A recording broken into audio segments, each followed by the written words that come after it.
Hello all, and welcome back to Midnight Movie Reviews.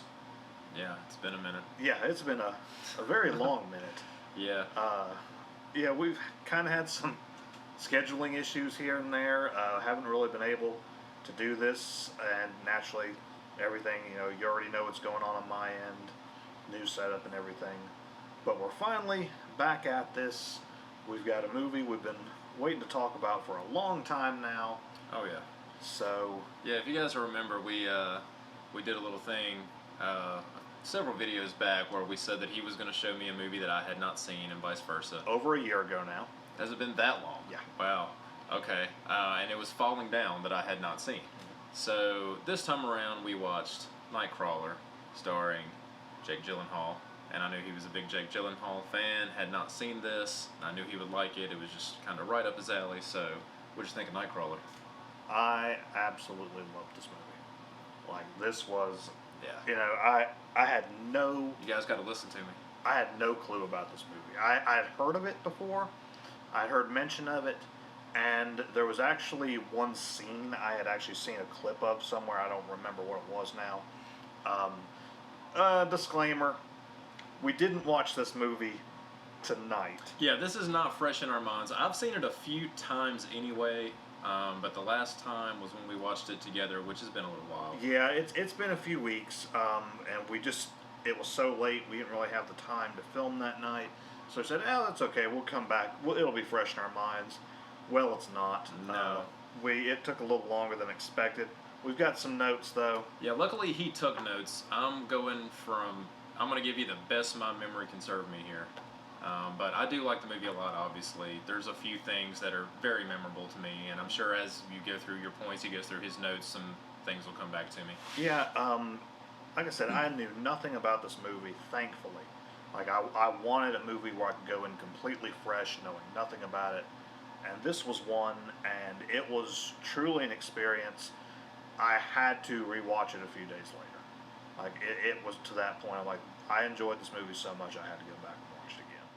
So again, we're talking about Nightcrawler, Jake Gyllenhaal. I believe this was Bill Paxton's last movie. One of them.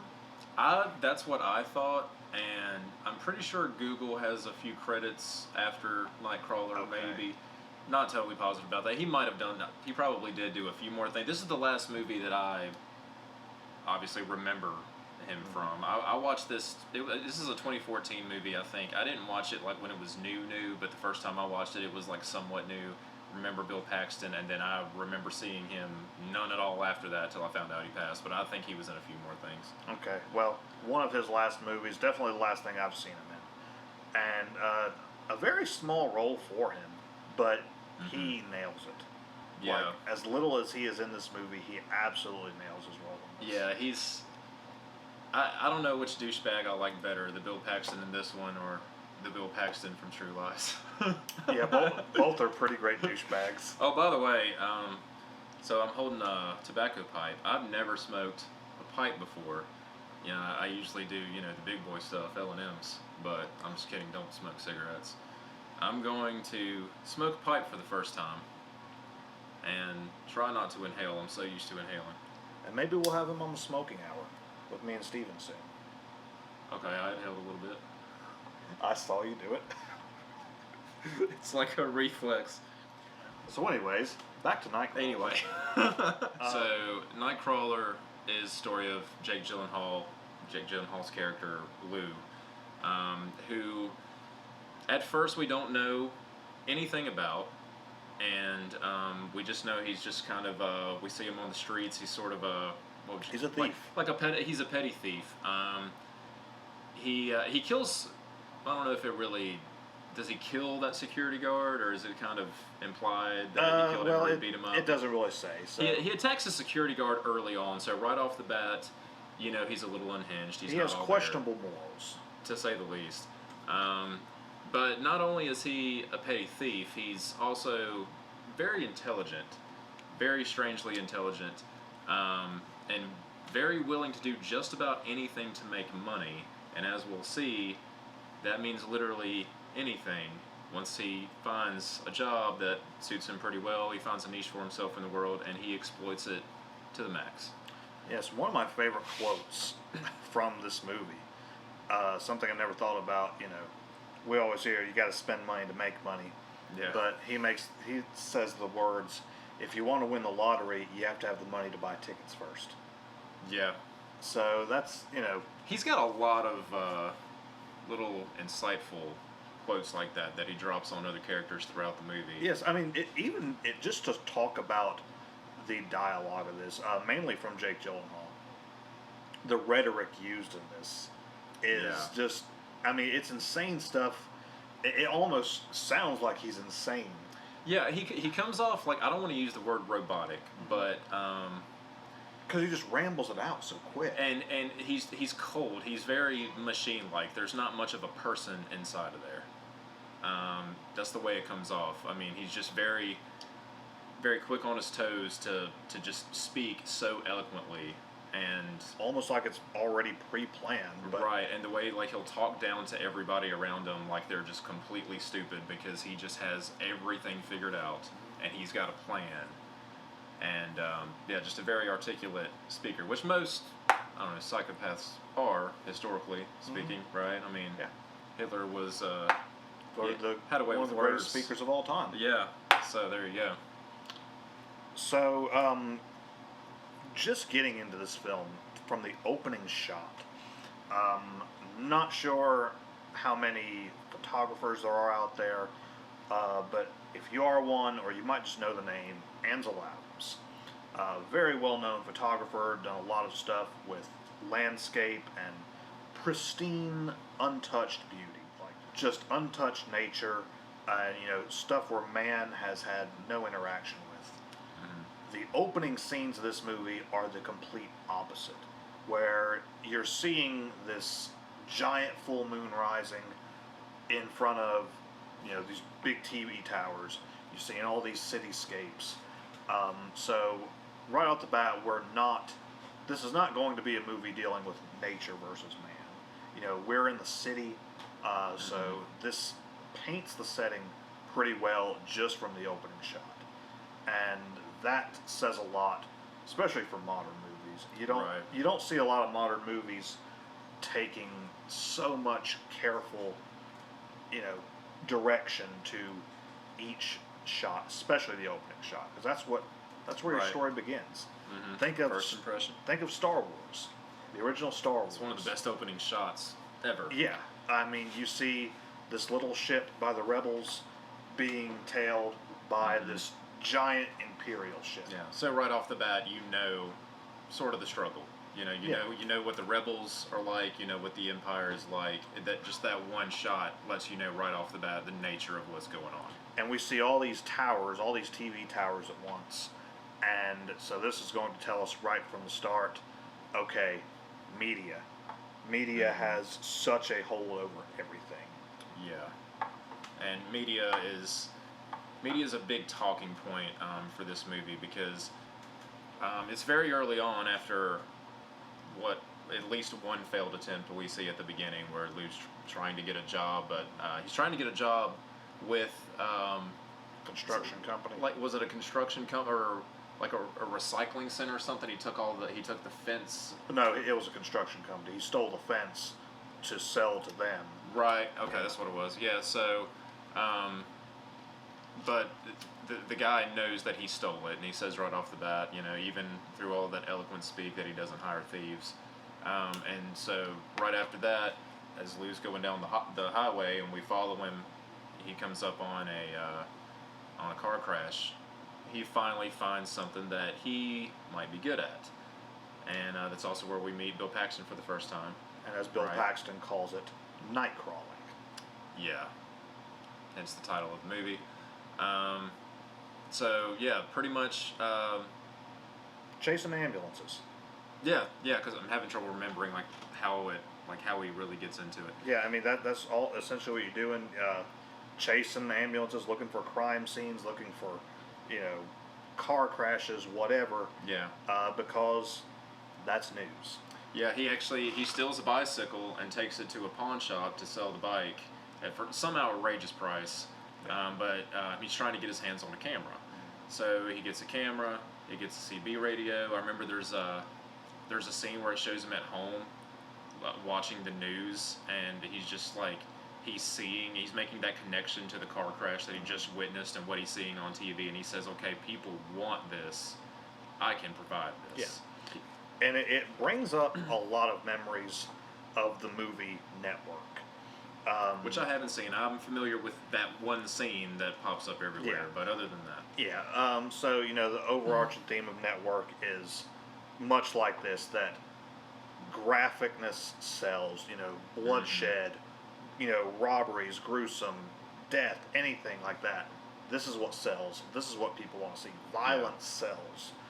And that's really what we're getting into in this movie, is that that's what the news wants to push. The media wants to push danger. And as she says, upper class neighborhoods where crime is creeping in. Yeah. That's what people don't necessarily want to watch, but feel they need to watch. And also, I mean, with what he's saying about Network, it also shows too how the media is not just wants to show you all the death and the violence and the blood and the guts, but how they're willing to twist every story and highlight whatever part of it they need to make the headline pop the most, to get the biggest reaction out of you. Like an armed robbery isn't bad enough, but if we say, oh, it's in an upper class white neighborhood, like to make everybody scared. Kind of like there is a scene in this movie, before we really get into spoilers here, when we start to see this fascination grow in him. At first he's like everyone. You're bad at your job when you first start. Yeah. You get better. Mm-hmm. He's just kind of chasing ambulances, just listening for the calls on the scanner. But when it gets to a point that he beats an ambulance to the scene of a crash, yeah, he pulls this body into the headlights to get a better shot. Yeah. And you start to really see this fascination grow in him. That's a perfect analogy for what the media is actually doing, I think that's like my favorite maybe scene in the film, Yeah, really. Okay, there's a crash over here, something bad happened, but let's pull this into the light. So we can see it better. Yeah, and make it look all the more graphic. Yeah, I think that's the point in the story where Lou isn't just trying to capture the death and the violence anymore. He's trying to paint a picture. He's an artist. Yeah, he's becoming an artist for this, and you see, like he's talking about with the crash, beating the ambulance, and then moving the body to create the perfect shot, and knowing, well, I have to do this before the ambulance gets here. So I guess at this point we need to move into spoilers. So as we go on from here, alert. if you haven't seen it, definitely check this out. Mm-hmm. But this is where so many movies come to mind. I've already mentioned Network, but another one that we've spoken about, actually a couple we've spoken about on this channel already. One of them in particular is The House That Jack Built. Mm-hmm. In that movie, our protagonist, Jack, is a serial killer, but he's an artist. Right. It's not that he's just killing to kill. He's trying to make something. Mm-hmm. He has this vision in mind. And that is exactly what Jake Gyllenhaal's character in this is doing. He has this vision. He wants to be the best. And he's not just doing this out of pure, psychoticness here. He is trying to really advance his career. He is trying to push farther and farther. He wants to run the station. But he has this vision. He has an entire business plan in mind how he's got to do this. He has to make these grand stories, get these grand shots. And so that's where ethics really come into play is, all right, how far are you willing to go to do this? Yeah, and I think that draws kind of a parallel, too, between just the corporate world, too. I mean, because he's doing these psychotic things, these inhumane things, but he's doing it to advance a career. He's cutthroat about it, and he's out to beat the competition and make the most money that he possibly can, even down to bribing, threatening, anything to be the best at what he does. And I mean, like, is there a parallel there, you think, maybe, like, CEOs of some of these companies and how a lot of these people advance their careers? They're not necessarily out there taking pictures of dead people or committing crimes necessarily, but... I don't know, they might be bumping off some people out there. Yeah, I mean, I guess, you know, depending on who we're talking about. Yeah. But yeah, I mean, this movie, like, it has a lot to say, you know. It's not just about the media, it isn't just about corporate America. It's kind of about people, really, and in many different ways. Yeah, and as for his character himself, it also kind of brings back memories of falling down, and also definitely Taxi Driver feelings. Oh yeah, it's got a huge Taxi Driver vibe. Because, you know, you really start to notice, all right, this guy, obviously, he's not got social interaction down. Right.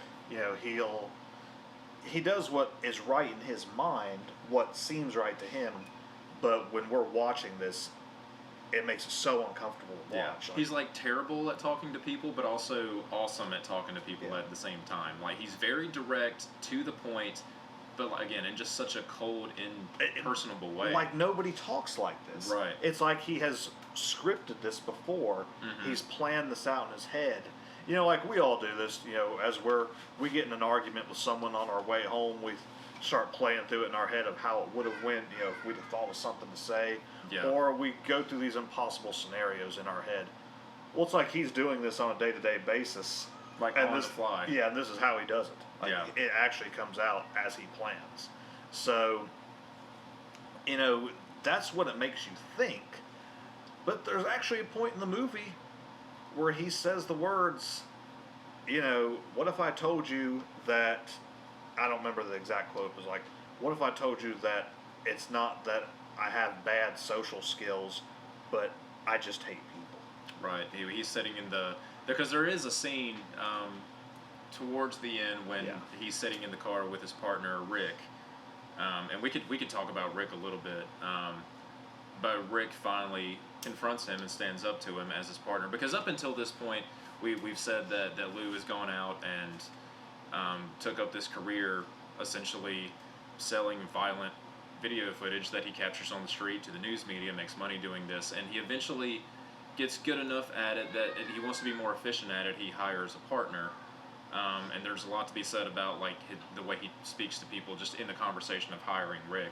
But later on, Rick does tell him, you don't know how to talk to people. That is your entire problem. You know, you have no social skills. And then of course, you know, he thinks that's irrelevant. He just doesn't like people, and that's all there is to it. Yeah. Which is scary. You know, like when you get to know this guy for the whole movie and then you hear that. Especially once you've seen what he's done.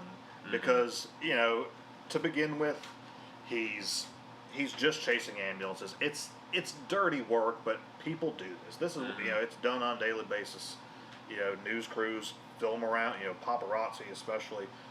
They try to get that close shot, whatever. Yeah, his morals are questionable at first, but he's still, you know, not doing anything super out of the ordinary just yet. Yeah, and then, as I said, dragging a body into the light.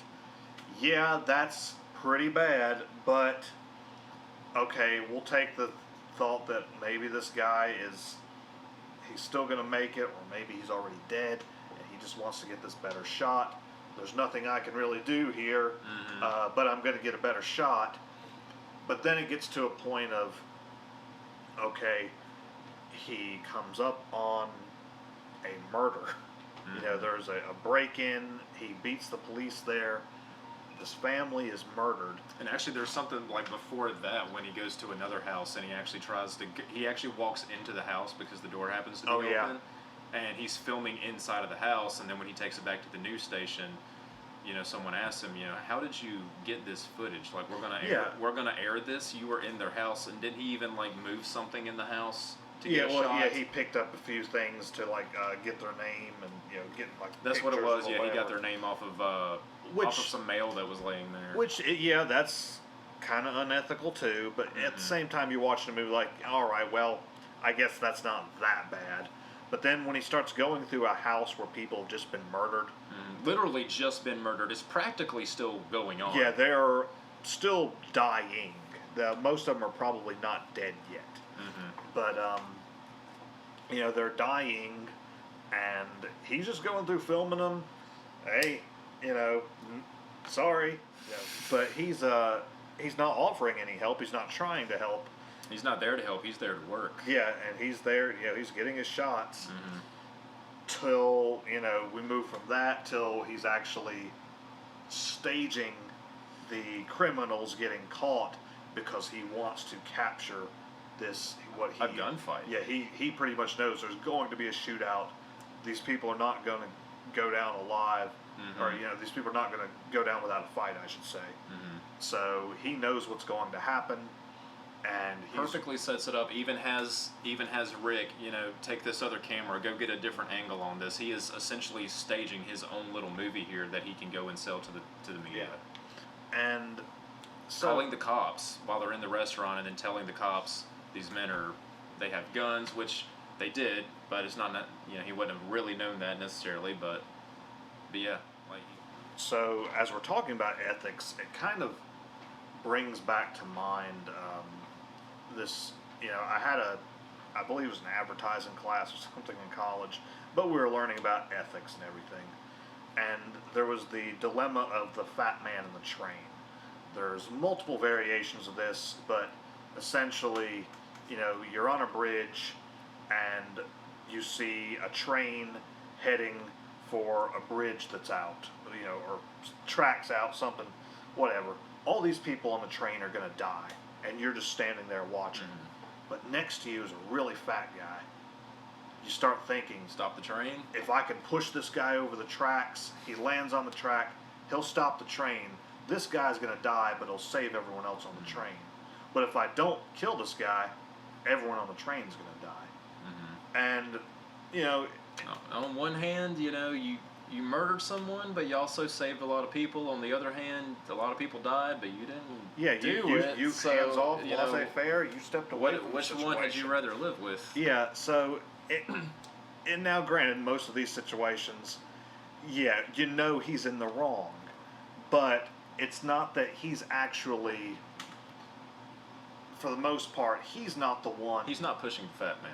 Yeah, he's not actually interacting to any of this. Mm-hmm. He's just there doing his job. All the way up until the end. I mean, we did say, or at least I said, that he does start to interact, but he really, even once he's interacting, he isn't really interacting. No, and not really. He's actually doing the right thing, so to say, by getting the criminals to justice. He's calling the police on them. Mm-hmm. He doesn't know innocent people are going to die. He pretty much assumes things are going to happen out of his control. Mm-hmm. But, he is still technically doing the right thing. Which kind of brings us to Rene Russo's character. Oh, yeah. She is the news director at the station he's working with. She's a bit sympathetic to start with, but then you really realize that she's really not a good person either. Yeah, she is just as corrupt as he is. She eggs him on. She enables him. Yeah, she's so obsessed with keeping her job that ethics are out the window at this point. And part of that is there is a point in the movie where he essentially bribes her. Yeah. He bribes her with sex, essentially. Kind of blackmails her. Yeah. So he blackmails her into, because this is a part of his character that we haven't really touched on, but like the way he approaches sex and the way he treats that is such a direct, like, mechanical way of thinking, and sits down and tells her, I'm interested in you, I want to have sex with you, and she says no because she tells him she doesn't want to have that kind of interaction with people she works with, and he essentially goes, well, okay, I know that your career is on thin ice. If you don't sleep with me, I can make sure that you never have a career again. Yeah. You need me to give you this footage. You need me to keep your job, so you're going to give me what I want. Everything is everything's a bargain to him. Yeah, because it's almost like you said, it's like mechanical. Yeah. He's a very lonely man, but like this is how, to him, the way the world works. That, okay, me and you were married. We go to work together every day. We go home, enjoy our life together. Like, he has this picture, again, bringing back thoughts of Taxi Driver. Yeah. Like, you think, all right, well, this woman, I like this woman, she should be mine. And I'm going to make sure of that. How, and by doing whatever. Then he takes her to an adult film theater, and then Yeah. she walks out. Well, I didn't know you didn't like this. Yeah, Yeah. it's just that idea of someone who, this is just how the world works to They're them. so They out think of they're touch normal. with Yeah. reality that, you know, they. He thinks this is what he's supposed to do Yeah. to have a life and have a career. In his mind, he's simply doing what's necessary to, Yeah. you know, I mean, be successful to him. Sex is a natural part of life, Mm-hmm. and to him, it's just like, this is what it is. Yeah, it's just another need to satisfy. It's Yeah. it's no different than just eating to him or something. Yeah. So, yeah, I mean, but as for her character, it still makes her no better because she knows I mean, in a way, she's kind of using him for these shots, using him to keep her job. And she sort of knows what he's doing. Yeah. Too. And she said, they never say exactly what they're paying him. She makes the remark, we treat you very well, we pay you well, but apparently he can actually make more elsewhere. Mm-hmm. So she's just trying to hold him there for a while longer. But she makes this quote, and I actually wrote it down here. It's like, I think Lou is inspiring all of us to reach a little higher. So, you know, he's going way out there to get these shots. But everyone else is kind of, you know, backing off. And it's now something I guess we should also mention to his questionable morals. He does cut Bill Paxton's brakes, you know, tampers with his brakes to make his van crash. Yeah, forgot about that for a second. I Yeah. wanted to come back to Bill Paxton anyway because of the way, you know, Bill Paxton's death in this movie. Like, there's a shot, well, naturally, like he just mentioned, there was the issue with the brakes because they were on their way to the same crime scene to film the same thing, and that's when Paxton's brakes mess up and we find out that he hit a telephone pole or light pole, something like that. And it's as he's being put into the ambulance, he's still alive, and then you see Lou just take out his camera. This is the new tragedy to put on the TV, and he just films him. And you see Bill Paxton looking up into the camera, like he now knows what it's like to be on the other side of that. And then he does it again with Rick at the end. Yeah, and that's kind of what brings us to Rick's demise. You know, I just said this quote from Rene Russo's character. Rick has been working for like $30 a night, you know, for near nothing, doing all these insane, Putting up with that crazy Yeah. driving and being yelled at for not following the GPS well enough. and he actually he gets demanding. He uses, you know, Lou's negotiation tactics against him. You know, that is almost the one time in the whole movie where you actually see Lou seem like he's happy with someone. Like, when he actually shows a little bit of respect to another person is when someone uses his tactics, and he tells them, okay, you're learning. Yeah. You know, this is negotiation, you got me, and they move along with it. And at that same time, he doesn't know if he's going to betray him. And so, you know, Rick is, as say, reaching a little higher here. You know, he's stepping out of his comfort zone. Yeah. He's been doing all this questionable acts, you know, not necessarily, he's not really doing anything illegal. But he realizes if he's going to be a part of this, he needs more money Yeah. for it. And of course, that's what brings it to his demise, that he gets killed by one of these murderers. And there's a quote, though, at the end of the movie where Jake Gyllenhaal says, as he has this new film crew and everything, he says, you know, just so you know, I wouldn't ask you to do anything that I wouldn't do. Yeah. It is 100% true. Completely because true. he is standing and he is watching this man, this murderer, who is clearly still alive, has a gun in his hand, and he tells Rick he's dead, get the shot, when he could have easily killed him too. Yeah. You know, but he's just standing there. It doesn't matter if he gets killed. He's trying to get that shot. So he's really not even thinking about his own life. He wants to get this shot, though. Yeah. And there's one shot, too, that I really, really like. One of the best shots in the movie is when he's in the TV station, in the studio by himself, and he sits in the chair, and then we get that shot behind the camera, where we're looking essentially like through the lens of the camera at him, like a picture-in-picture shot, and that one's worth 1,000 words right there by itself. There is. It turns the mirror back on you, and it shows you what you're watching. It connects you to the movie in that sort of way that I like. Some of the shots in this movie are just, far above anything you see today. There's something I kind of noted from it. Here recently we talked about Deliverance, and how the opening shots of Deliverance is just vast mountains, this lake, the dam being built, just nothing but nature. As I said earlier, like that Ansel Adams photography.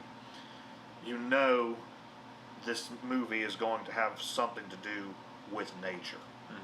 Like nature's power over man or its struggle with man. You don't know what the story is yet. Listening to the dialogue can kind of give some clues, but nature's going to play a big role in this. Right.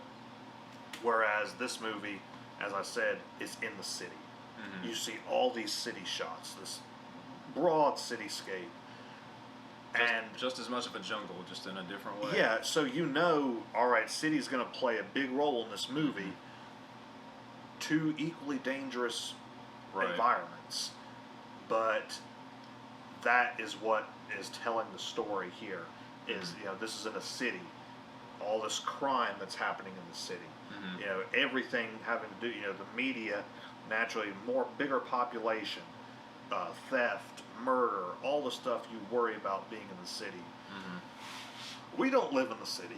Right. So, to us, in a way, Deliverance is it's a little bit more relatable for us. Yeah, but the majority of, I guess the population in the country are dealing with these city scenarios. The fact of, is our neighborhood going to have crime encroach into it? Are you already living in that neighborhood where there's bad crime? And some of these crime scenes that Lou shows up to early on, it's just one of them was a woman was walking out of a store, or an old man was walking out of a store, shot something, and these things are just happening. So it's so commonplace and it's so normal, and we just see the people gathering around the body to get the shot, just doing their jobs, and this is just normal every day.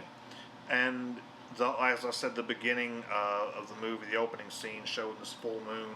The end of the movie over the credits, I took notice that it is a time lapse.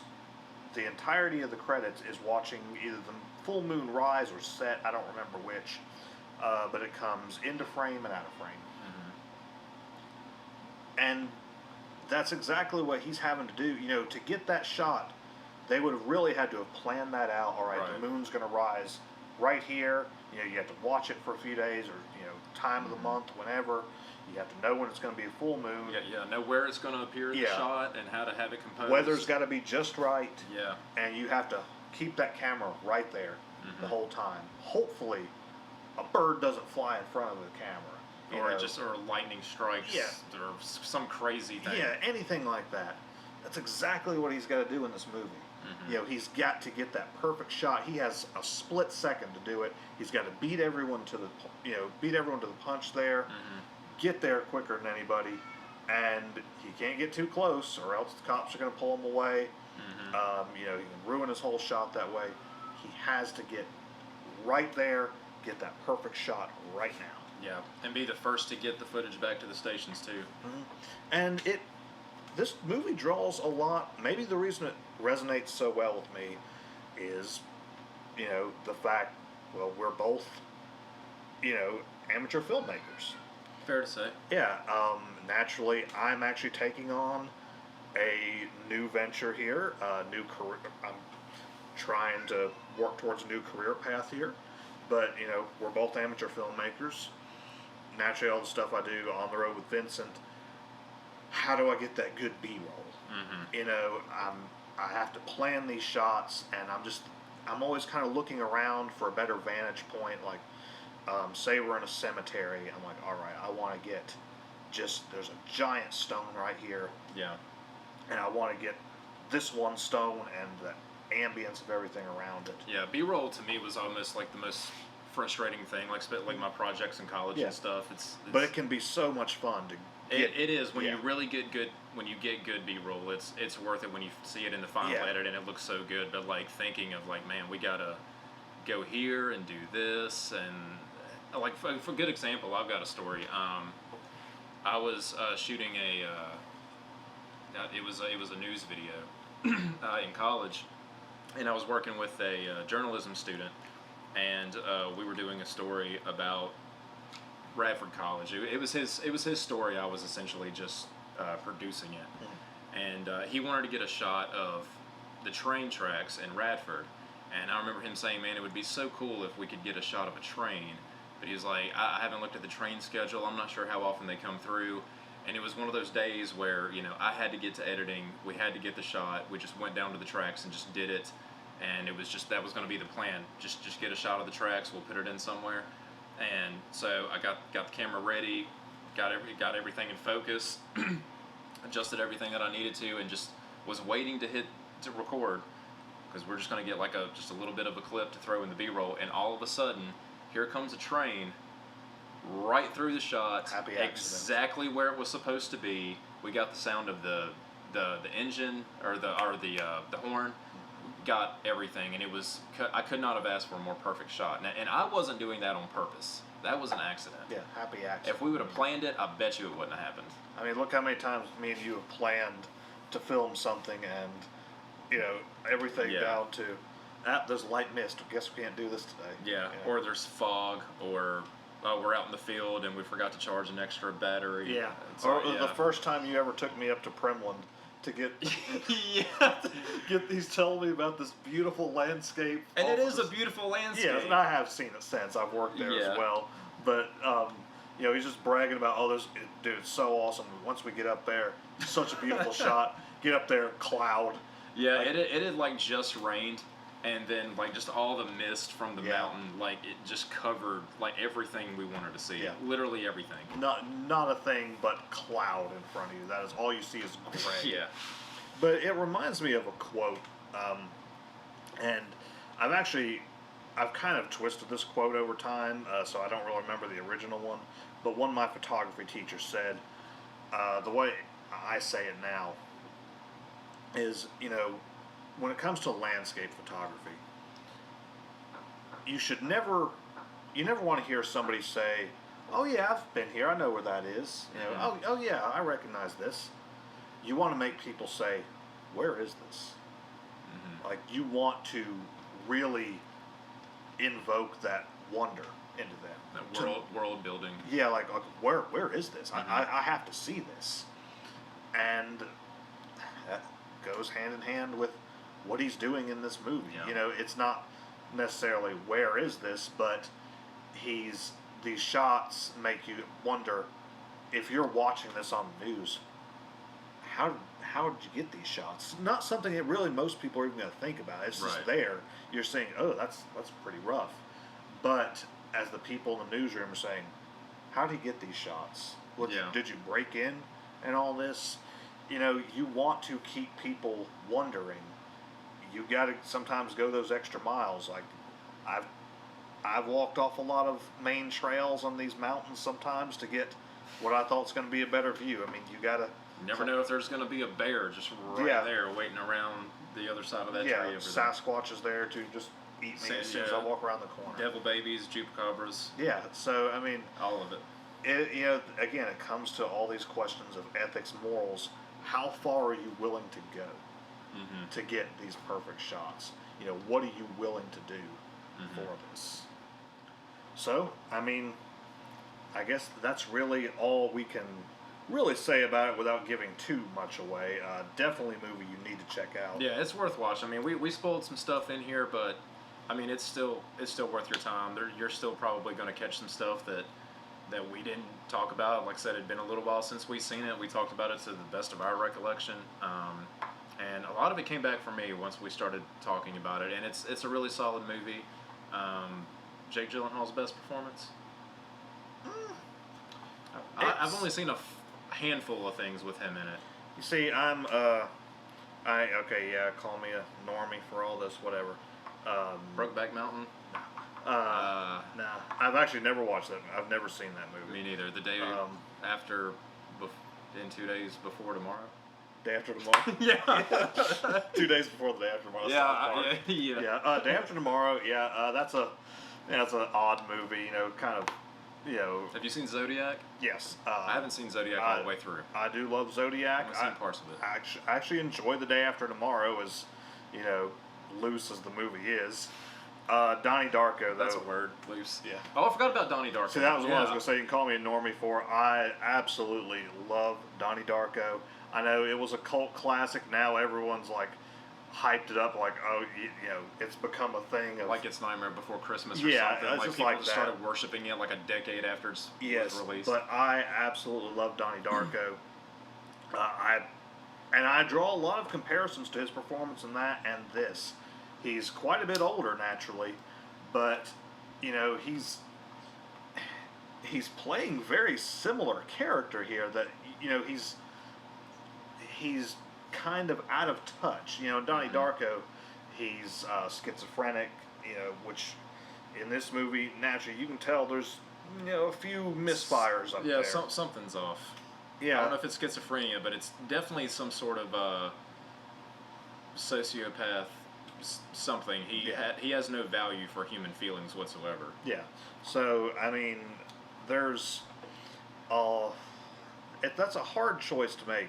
I will definitely put this as one of his top performances, though. You know, I am a pretty big Jake Gyllenhaal fan. You know, I don't know if I would put him in my top 5 actors of all time, but you know, he is on up there for me. I really do like his work.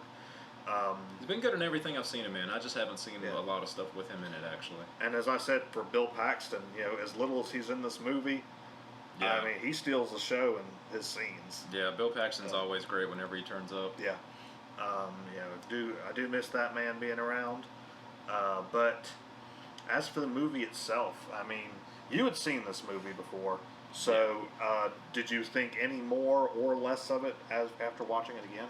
More. That was the third time that I'd seen the movie. The first time I watched it, I liked it, but I'll be honest, I think maybe some of it was going over my head, or I was probably doing something else in the background, not really watching it. But I remember thinking, well, that's okay. I'd like to revisit that one day and give that a second shot, because sometimes, you know, you'll watch a movie and you can tell there's more there than you're really picking up on, so you say you'll come back and watch it another time.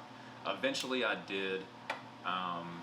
About close to a year ago now or something, or whenever it turned up on Netflix again, because it went away for a while, I watched it again and liked it a lot more, and that's when I made the decision to show it to you. And then watching it that time, I liked it even a little bit more. So yeah, now it's got staying power. Like I said, we watched it together. A few days later, I need to watch that movie again. There's been very few movies out there that I've actually had to watch within days of seeing it again. Like, another one comes to mind, Fight Club.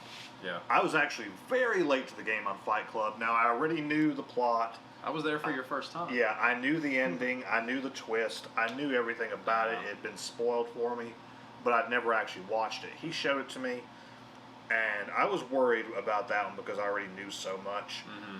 But after watching it a few days later, I'm like, I need to watch it again. Right. And I had to watch it again. So, yeah, that's another one. It's never a bad time watching it through again. Yeah. Even knowing everything, I'll still to this day, like, watch it sometimes and notice something that I've never noticed before. And I feel like this movie can be the same way. Yeah. So anyway, mentioning directors here, we normally do that. Dan Gilroy directed this. Yeah. And I actually was not familiar with his work. I thought I was because the name sounded familiar, but looking at his other credits, I haven't seen anything else. Yeah, we just done a little research. He only has like 4 director's credits to his name. Yeah, he wrote and directed this, though. Yeah, he has a few other writer's credits. Mm-hmm. It makes me curious to see some of his other stuff that he might have written and directed. But, you know, who knows? It could have just been lightning in a bottle, but he might be a great... We'd have to explore some of his other works. So, I mean, I guess... final rating of this? Um, that's hard because I really want to say like I kind of want to say 9 out of 10, but I'm also maybe 8, 8.5, somewhere in there. I think I like it quite a bit. I think I'm gonna go 9. Yeah. Yeah. I don't. It would have to be a movie I might have to watch again a few more times because I've given movies 10s. I have no problem with it. That's not necessarily saying all these movies are perfect, but for what I rate a movie on, certain things I can give one a 10. Maybe after a few more watchings, I could actually give this a 10. I could see, but definitely a 9. Like this is one I need to actually add this movie to my collection. We rented it when me and you watched it. We rented it. Me and my wife watched it. We rented it. So that's I actually need to add this to my collection. Yeah, definitely not a bad choice. I'm gonna stick with 8.5 just because I don't think I would necessarily go back and rewatch it quite as many times as you might. But I can see myself going back every couple of years, maybe every few years, and like just kind of getting the itch to watch this again. Yeah, and it's a great movie. Like I said, there's so much of it that just resonates with me. As now I'm producing my own stuff, editing all this stuff, getting these shots, and so much of it just hits home for me. Right. But I guess that's all for Nightcrawler. Now, to come on this season, again, we're a little bit later. We've already had one episode this year, but this one's coming a little bit farther down the road. Gonna have a few more up here in the near future. Definitely, we're gonna try our best to actually get to the theaters. Still have not been to a theater yet this year. Yeah, I haven't either. The last time you've been to a theater since the last time with me, right? Was Invisible Man the last one? Invisible Man. Invisible Man was the last one I seen in theaters. I don't think I have. So that was February 2020. Yeah. Yeah, that's the last time I've been in a movie theater. Yeah, I don't guess I have since then. And there are a few that are open around here. We just haven't made it out to anything. Nothing's really stood out to me. That's the same way. To me, I'm kind of someone who doesn't really go to the movies very often anyway. It usually has to be something I really want to go out of my way for. Something I'm gonna want to pay for the experience. Now, right. Other members of the band, they went to see I think it was the Godzilla and Kong. Yeah, thing. Lizard versus Monkey. Yeah. But I'm just, here's my thing. Is like, I've not watched any of the new renditions that I know a lot of people rave about them. But my thing is, I know the story of King Kong. I know the story of Godzilla. I've seen the originals. I've seen remakes of them, and some of the remakes are very good. Now the old Godzilla movies, I like them for what they were. Yeah. Just kind of campy. I liked the Matthew Broderick one when I was 8. Yeah, that was a mistake. But it was cool then. Yeah, when you're a dumb kid, you don't know no better. But actually, believe it or not, I think when I was a kid, I remember like, is this supposed to be good? I had fun with it. I didn't think it was scary or anything like that, but I thought it was fun. But yeah, I was 8. I probably haven't watched that since I was. Definitely, I don't even know if I was a teenager yet the last time I watched that. I have not watched it since we rented it when it was new. Wow. But as for King Kong, I love the Jack Black one. I haven't seen any King Kong movies. I've thought about going back and watching the original a few times. I love the original. Just haven't done it. Interesting trivia question. That was Adolf Hitler's favorite movie. We've talked about Hitler a lot tonight. I brought him up both times. Yeah. That it's been mentioned. Yeah, I'm sorry about that. I don't know what's wrong with me. Yeah. Check out King Kong, though, I guess. Yeah. But, like, I know the stories of these movies. And it's to the point of, like, okay, what are you going to tell me that I don't already know? Yeah. Like, I mean, yeah, you're going to... They're not going to present it to you in a new way that's going to really matter to you very much. Yeah, I mean, you got a lot more flashy effects, okay? As knowing the movies we watch, especially myself, that doesn't matter much to me. That doesn't matter to me at all. Yeah, I'm all about practical effects. Yeah. And I like a lot of the old B movies, a lot of old campy stuff. I enjoy that for what it is. Yeah. So again, before we go into a bigger tangent, there is much more to come this season. You know, we still want to do our highlights like on Vincent Price or somebody. Yeah, we got a few movies lined up that we want to get to. Yeah, definitely quite a few that we got to get through. A Western or two Yeah, is in the list. if we don't get through them this year, we'll get to them next year. Mm-hmm. Got a lot on our plates now. You know, now that everything's opening back up, we're playing shows left and right again. Mm-hmm. That's part of the reason we ain't been able to do this. We've been so busy lately. Right. But yeah, so just stay tuned to the Vincent Raines official YouTube channel. Follow us on Instagram. And Like, share, subscribe. yeah, do all those sellout things. And yeah, I guess we'll see you all next time. Any other words for the people? No, I don't think so. Check out Nightcrawler. It's a pretty cool movie. Yeah, check out Nightcrawler. Check out the other stuff on my channel too. A lot of these videos ain't been getting views, but for some reason that Deliverance one blew up. So Yeah, blow up a few more of these. Yeah, Not yeah. just the movie reviews, the smoking hour, the short and smoky. On the road. On the road with Vincent. Yeah. All yeah. of it. Please, I would like to make money with this someday. Please give me your money, please, and likes, and Yeah. soul. Bye. See you next time. Love you.